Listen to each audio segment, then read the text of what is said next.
E aí galera, beleza? Bem-vindo ao Historizado Company, o seu canal da história de tudo, para mais uma aula de pré-ENEM, pré-IFES, o seu trabalho aí no ensino médio, fundamental, vale a pena. Hoje nós entraremos aqui justamente no iluminismo aí, ó. No iluminismo, pá, a luz da razão, ó.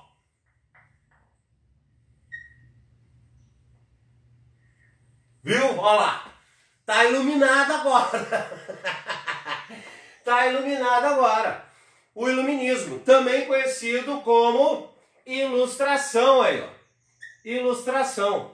Na verdade, a ideia de chamar o movimento de iluminismo e ilustração é que ele trazia a luz do conhecimento para a mente das pessoas. A ideia é que as pessoas viviam na Idade das Trevas, né? Como se chamava a Idade Média, mas nós aprendemos que não foi bem assim, a Idade Média não foi bem a Idade das Trevas, se desenvolveu cultura e tudo mais, mas assim imaginava. Mas a ideia do iluminismo é trazer a razão científica. Lá na Renascença você tinha um racionalismo, mas eles não tinham a necessidade de prova científica. O seu Enem pergunta qual é a grande diferença da razão, do racionalismo renascentista para a razão iluminista. É que a razão iluminista ela já quer a prova científica de laboratório. Na Renascença não tinha essa preocupação. Então nós podemos dizer que o iluminismo foi um movimento intelectual, movimento intelectual burguês, ó, tá? Encabeçado pela burguesia, voltado para a razão aí, ó. Voltado para a razão científica que eu falei. O iluminismo se desenvolve no século XVIII, por isso que o século XVIII será apelidado de quê, galera? Isso! Todo mundo falou aí, século das luzes. Século das luzes, olha lá. E o iluminismo se desenvolveu na cidade de Paris, na França, por isso que Paris ficou conhecida como Cidade-Luz, aí, como Cidade-Luz, não é porque ela é muito iluminada, claro que a prefeitura de Paris faz questão de manter ela muito iluminada, para não esquecer que é a razão e que o movimento que transformou o mundo surgiu justamente lá, por isso que Paris é chamada Cidade-Luz, tá? Então o iluminismo, não esqueça para o seu Enem, para suas provas, movimento intelectual burguês voltado para a razão da prova científica, se desenvolveu no século XVIII, apelidado de século das luzes, e na cidade de Paris, por isso será chamada de Cidade-Luz. E aí vamos ser bem direto para o seu Enem e para as suas provas em geral. Nós já vamos ver aqui o seguinte, eu já vou botar direto, tá? Vamos fazer assim, o iluminismo era contra, só prova pergunta, o que o iluminismo era contra? Era contra o absolutismo, o poder centralizado na mão do rei, o mercantilismo, que era a intervenção do Estado na economia, a escravidão e outras coisas mais, e a Igreja Católica, que tinha grandes poderes jurídico e político. E aí, o iluminismo pregava o liberalismo político, ou seja, a democracia, tá? A divisão dos três poderes, a democracia, ele pregava o liberalismo político, ele pregava o liberalismo econômico, ou seja, o livre comércio entre as nações, sem o governo se intrometer, e pregava também a liberdade religiosa e social aí. A liberdade religiosa e social. Então a gente já pode ser bem direto. Só prova pergunta. O que o iluminismo era contra? O absolutismo, o mercantilismo e a igreja. E isso ficou apelidado de antigo regime aí, ó. Então às vezes quando as pessoas falam, o antigo regime, o iluminismo era contra o antigo regime. Qual antigo regime? O absolutismo, o mercantilismo e a igreja. Então ele pregava contra o absolutismo, o mercantilismo e a igreja, e o iluminismo era a favor do liberalismo político, liberalismo econômico, a liberdade religiosa e social. Ficou claro? Tá legal aí? Sem problema? Dá o like aí se está gostando, se inscreve no canal, né? Marca o sininho para receber as notificações. Como vocês sabem, além das aulas, nós falamos de vários assuntos, historizado é a história de tudo. Para entendermos melhor isso aqui, eu vou tratar agora, nesse momento, de alguns filósofos, tá? E aí você vai ficar mais entendido em relação ao que o iluminismo estava dizendo em relação a esses pontos. Podemos ver aqui alguns filósofos iluministas. Claro, o primeiro deles, Montesquieu. Montesquieu é um dos grandes nomes, né? Ele vai escrever o seu livro, O Espírito das Leis. E dentro desse livro, Montesquieu vai desenvolver a função dos 3 poderes: o executivo, o legislativo e o judiciário. Porque esses poderes, galera, já existiam desde Roma. Mas o que Montesquieu trouxe de novo? Que se o executivo começasse a mandar demais, o legislativo cortava ele. Se o legislativo começasse a ser muito corrupto ou mandar demais, o judiciário cortava ele. Quem indica o judiciário, os juízes, seria o executivo. Então a ideia era sempre regular os 3 poderes para que nunca mais o poder estivesse centralizado na mão de uma só pessoa, como era o absolutismo monárquico. Compreenderam? Posso citar outro famoso, Voltaire. Voltaire, além de pregar contra a escravidão, além de pregar contra o absolutismo, Voltaire pregava contra a igreja. Contra a igreja, sabe? Dentre seus vários livros ele criticava a igreja. Exemplo, Cartas Inglesas, um dos livros de Voltaire, ele pregava contra a igreja, mas não era contra Deus, as divindades. Os iluministas não são ateus. A ideia do ateísmo só nasce no século XIX, tá ok? Com Marx, Engels, Proudhon. Aqui, Voltaire, ele pregava contra esse poder que a igreja tinha. A igreja tinha poder jurídico e político. Então, a Inquisição está acabando agora. Então, eles se perguntavam com que prova científica a igreja diz que aquela pessoa está com capeta. Que prova científica a igreja tem que aquela mulher é uma bruxa e vai queimar ela por isso? Que prova tem que a igreja... Então, o que Voltaire queria é que tirasse o poder político e jurídico que a igreja tinha de condenar as pessoas. Ele pregava contra a igreja nesse sentido, mas não contra Deus ou a religião, compreenderam? Ele pregava a liberdade social e religiosa. Como diz o próprio Voltaire, posso até não concordar com o que você diz, mas lutarei até a morte pelo direito de você dizê-la. Olha só, não é não? A frase famosa dele. Outro nome importante aqui foi Rousseau. E Rousseau, ele vai justamente escrever uma série de livros sobre as desigualdades sociais. Rousseau, ele vai saber que o movimento é burguês, Voltaire era burguês, Montesquieu era burguês, Rousseau não, né? Mas ele escreve sobre as desigualdades sociais, ele vai dizer, as ideias são voltadas para a burguesia, mas e a grande massa camponesa? E essa massa operária que está surgindo? E as diferenças de terras? Então Rousseau, ele vai ser o iluminista que escreve sobre as desigualdades sociais, e Rousseau vai ser o grande nome que vai inspirar os socialistas e anarquistas do século XIX. Nós estamos no 18, que vai inspirar Proudhon, Bakunin, Babeuf, Marx, Engels, estão entendendo? Fourier. Então a Rousseau é de grande importância. E os outros 2 nomes importantes a citar seria Diderot e D'Alembert. Beleza?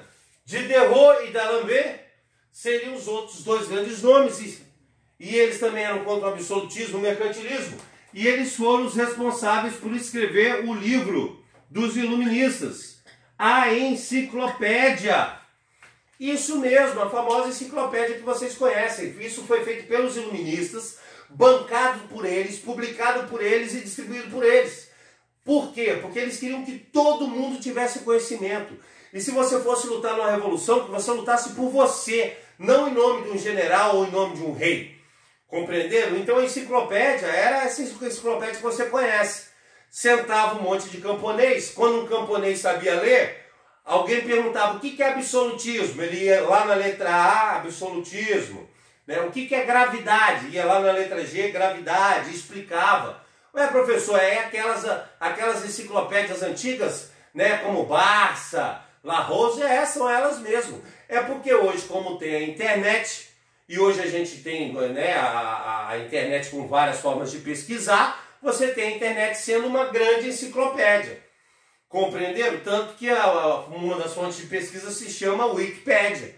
Entendeu? Mas quem inventa o livro dos iluministas é a enciclopédia. O senhor nem pergunta, né? Qual era o livro dos iluministas? Né? Quem os escreveu? Quem divulgou? Diderot e D'Alembert, eles são os inventores da enciclopédia.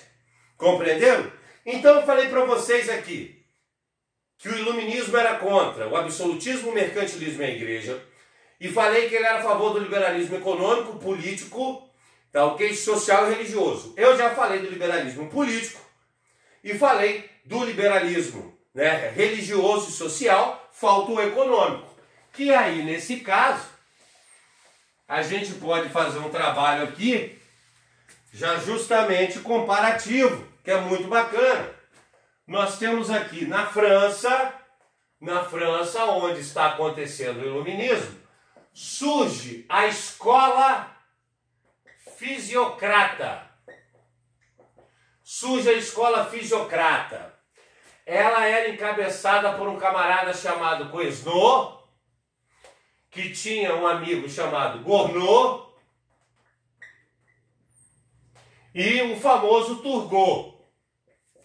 Esses são os três principais nomes da escola fisiocrata. A escola fisiocrata era uma escola de filósofos iluministas que escreviam mais voltados para a economia. Agora eu posso chamar eles então de economistas, professor? Pode. A história aceita chamar esses caras aqui, Quesnot, Gournot, Turgot, de economistas. E Quesnot será o grande responsável por criar justamente o chamado laissez-faire, laissez-passer. Ou seja, deixe fazer, deixe passar, o mundo gira por si só. O que essa frase da escola fisiocrata quer dizer? É o liberalismo econômico. Ele prega um livre comércio aí, ó. Ele vai dizer que o governo não precisava se intrometer na economia. Porque no mercantilismo, você lembra, vamos pegar Portugal. Portugal mandava no produto que tinha que implantar, era cana-de-açúcar, ele mandava no transporte, mandava para quem vender. Aqui no laissez-faire, laissez-passer, né, que é o livre comércio, deixe fazer, deixe passar, o mundo gira por si só, o que Quesnot está dizendo é, governo não se intromete na economia, deixa a oferta e a procura. Olha só, para eles, entretanto, na escola fisiocrata, a riqueza de uma nação estaria na sua agricultura.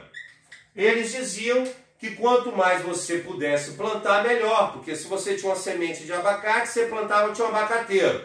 Você vendia esse abacateiro, tinha mais sementes para fazer mais. Então, para a escola fisiocrata, a base da riqueza estava na agricultura. Mas simultâneo ao iluminismo francês e aos economistas franceses, na Inglaterra, surgiu aqui um camarada chamado Adam Smith, aí, Adam Smith, que será considerado, galera, pai do liberalismo econômico. Pai do liberalismo econômico, que vai reger, né, a economia até a quebra da Bolsa de Nova York, em 1929. Adam Smith escreve um livro chamado A Riqueza das Nações. A Riqueza das Nações, aí, ó. Beleza? E dentro desse livro, ele vai desenvolver a teoria da mão invisível, que seria justamente a lei da oferta e da procura. Ele vai dizer a mesma coisa que Quesnel. Governo não precisa se intrometer na economia. Deixa que o cara oferta o produto e alguém procura. É a lei da oferta e da procura, não precisa mais se intrometer na economia. Só que Adam Smith foi um pouco mais longe e ele trouxe a ideia do Estado mínimo. Ele vai dizer que o Estado não devia se envolver na economia, tá ok? O Estado não devia se envolver na economia, e aí devia deixar acontecer um livre comércio entre as nações, derrubar as tarifas alfandegárias, e que o Estado, presta atenção galera, que a prova pergunta, e que o Estado só teria duas funções: proteger a propriedade privada, tá ok? E regular o valor da moeda nacional em relação à internacional. Proteger a propriedade privada, burguesa, né, ou da fazenda, ou a indústria, o que fosse, né, e regular o valor da moeda nacional com a internacional. Compreenderam? E aí Adam Smith vai fazer uma observação que a riqueza de uma nação estava na sua indústria e não na agricultura. Aí surge a pergunta na sua prova: quem tinha razão? A escola fisiocrata de Quesnel, a riqueza estava na agricultura, ou Adam Smith no seu livro A Riqueza das Nações, onde a riqueza está na indústria?